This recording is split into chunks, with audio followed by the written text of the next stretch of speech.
Доброе утро, друзья! Очень рада вас видеть на своем канале. Здесь вы можете найти полезные видео, если вы изучаете русский язык самостоятельно, или у вас есть программа, или у вас есть учитель. В любом случае здесь вы найдете много полезного. Сегодня мы с вами посмотрим на будущее время в русском языке. Как вы знаете, будущее время в русском языке образуется с помощью глаголов будущего времени. И у нас есть две формы. Форма несовершенного вида, imperfective form. Например, завтра я буду работать, we use буду, и плюс несовершенный вид, imperfective form of the verb, работать. Или это может быть совершенный вид глагола. I will do something. Я сделаю обед немного позже. Я сделаю is perfective form, and when we conjugate the perfective form, we get future tense. Но я думаю, что немногие из вас знают, not many of you know, that we have one more option. У нас есть еще один вариант, как мы можем сказать о своих планах. Во многих языках тоже существует такой вариант. Например, в английском языке мы можем сказать I'm going to work or I'm going to play tennis. И это тоже будет означать будущее время. Так вот, в русском языке есть глагол собираться. It is a reflexive verb. You can see that it has ся in the infinitive form. And this verb means to get ready to do something. Итак, чтобы сказать предложение в будущем времени, мы можем использовать глагол «собираться» и потом еще один глагол, который будет означать наше действие. It will be easier as always with the examples. Например, я собираюсь погулять сегодня вечером. I'm going to take a walk tonight. Я собираюсь. I conjugated the first verb, собираться, and I didn't conjugate. I used the infinitive form of the second verb, погулять, сегодня вечером. Я собираюсь погулять сегодня вечером. We conjugate the first verb, and the second verb can be in imperfective form or perfective form. It will depend what we want to say. Если я хочу сказать, что я собираюсь готовить это блюдо каждый день, I liked something that I cooked and I'm going to cook it every day now. Yeah, I'm using imperfective form because it will be a repetitive action in the future. Я собираюсь готовить это блюдо каждый день. And if I'm going to cook it just one time, I'm using perfective infinitive. Я собираюсь приготовить что-то вкусное сегодня. It will be only one time, and that is why I'm using perfective form. If you're still confused about perfective and imperfective, I have some videos on that. The topic is considered, I don't know why, to be very difficult, but basically there is nothing complicated in it. Нет ничего сложного в том, чтобы понимать imperfective, perfective, совершенный и несовершенный вид.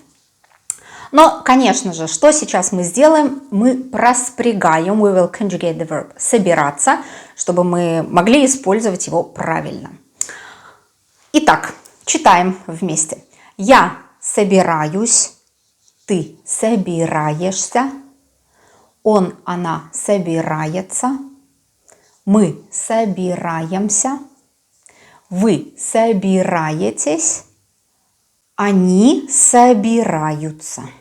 Возвратные глаголы всегда имеют это окончание ся или с and soft sign, с и мягкий знак, ся, се. And it doesn't mean anything special. We learn them as we learn all other verbs. Я собираюсь can also mean that I am getting ready. Yeah, I'm getting dressed. We can also use it in this context. No problem about that.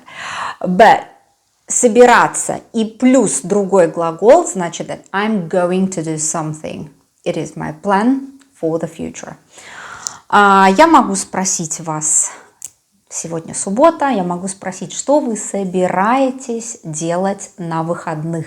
И это будет хорошая альтернатива для вопроса, что вы будете делать на выходных. Instead of using just future tense, I can say, что вы собираетесь делать на выходных.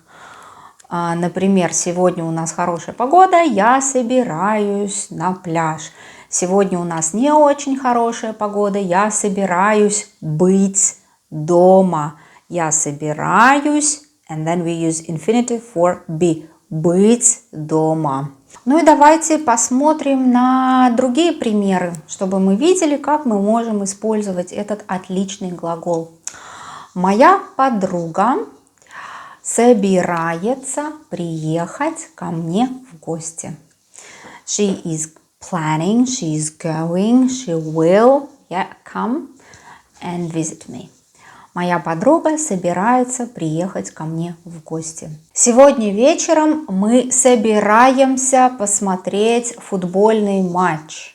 Сегодня вечером мы, then we use the form for мы, собираемся, and then infinitive, perfective infinitive in this case, посмотреть футбольный матч.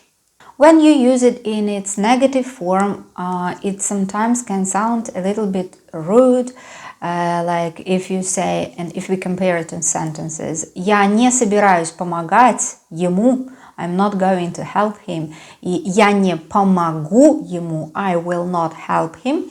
The first sentence, я не собираюсь помогать, sounds a little bit not so nice, yeah, because я не помогу ему, это просто факт, it's just a fact.